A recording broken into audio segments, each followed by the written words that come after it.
नमस्कार साथियों, कैसे आप? उम्मीद करते हैं स्वस्थ होंगे। आज की अगर बात करते हैं तो आज का Exampur tips and concept channel पे आपका स्वागत है। मूल अगर बात किया जाए तो हम जिस बिंदु पे चर्चा करने वाले हैं वो यही होगा कि आप भी जानते हैं जीके का एक सेक्शन काफ़ी बड़ा सेक्शन होता है। काफ़ी चीज़ों को हम याद करते हैं, भूलते जाते हैं, याद होता है, भूलते जाते हैं। लेकिन अगर जो इसको क्रम से याद रखना है, किस तरीके से क्रमवार और अधिक चीज़ों को समराइज करते हुए हम बड़ी मात्रा में याद रख सकते हैं, तो उसके लिए कहीं ना कहीं हम ट्रिक का सहारा लेते हैं, जिसको हम सूत्र भी कहते हैं। मूल अगर बात करते हैं तो हमारा जो आज का संदर्भ है वो उत्तर प्रदेश के कुछ बहुउद्देशीय नदी घाटी परियोजनाओं के ऊपर आधारित है। क्योंकि आप भी जानते हैं हमारे यहाँ पे नदियों पे क्या होते हैं, बांध बनाए जाते हैं और उन्हीं बांधों से दो चीजें होती हैं। एक तो कहीं पे नहर निकाली गई जिससे सिंचाई व्यवस्था हो गई, और वहीं बांधों की जब बात करते हैं तो उसके द्वारा ही बिजली भी बनाई जाती है। तो इस तरीके से जहां पे मल्टीपर्पज उसका यूज किया जाता है उसको हम बहुउद्देशीय परियोजना कहते हैं।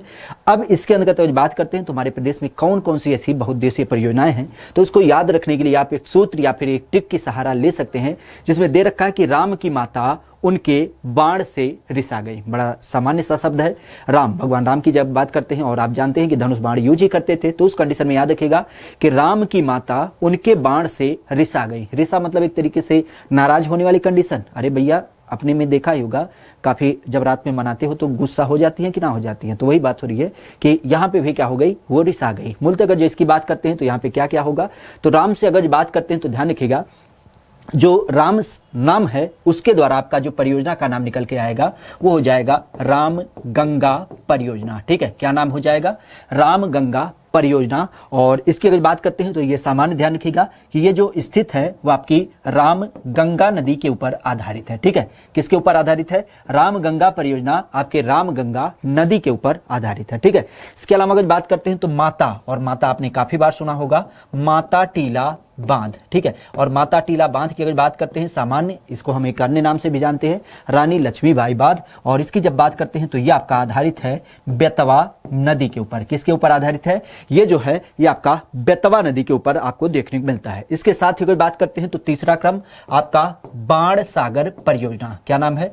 बाण सागर परियोजना। और बाण सागर परियोजना की जब बात करते हैं तो ध्यान रखिएगा ये प्रमुख रूप से जो एक नदी है, नाम है जिसका सोन नदी। ठीक है, बाण सागर की बात करते हैं तो आपने काफी सुना होगा सोन नदी का नाम।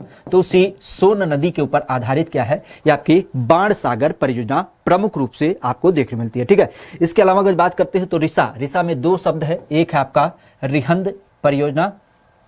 ठीक है, रिसा शब्द की जब बात करते हैं तो यहां से दो शब्द ध्यान रखिएगा, एक हो जाएगी रिहंद परियोजना और दूसरी हो जाएगी आपकी शारदा परियोजना। ठीक है, शारदा परियोजना की जब बात करते हैं तो ध्यान रखिएगा ये आपके गोमती नदी के ऊपर आधारित है। और रिहंद की अगर बात करते हैं तो नाम से ही पता चल रहा है कि आपके रिहंद नदी के ऊपर आधारित होगी। ठीक है, तो ध्यान रखिएगा हमारे प्रदेश में 5 ऐसी परियोजनाएं हैं जो प्रमुखतः क्या हो जाती हैं, बड़ी बड़ी नदियों के ऊपर आधारित है, जिनसे हमें क्या होता है, एक तो नहर व्यवस्था और दूसरी बिजली की व्यवस्था प्रमुखतः देखने मिलती है। जिसमें अगर बात करते हैं तो राम की माता उसके बाण से रिसा गई, तो राम से रामगंगा नदी, माता से माता टीला बांध जो कि बेतवा नदी, और बाण की अगर बात करते हैं तो बाण सागर सोन नदी। साथ ही अगर जो रिसा की बात करते हैं तो रिहंद, और जो कि आपका क्या हो जाता है, रिहंद सागर परियोजना जिसे बोलते हैं, जो कि आपके रिहंद नदी के ऊपर आधारित है। और इसी तरीके से गई की जब बात करते हैं तो गई यानी यहाँ पे सा से, और सा की अगर बात करते हैं तो स से आपकी शारदा, और शारदा परियोजना की जब बात करते हैं तो आपने विशेष सुना होगा कि जो आपके गोमती नदी के ऊपर आधारित है। तो ठीक है, आज के लिए इतना रखते हैं, बाकी मिलेंगे फिर किसी दिन। Thank you, all the best.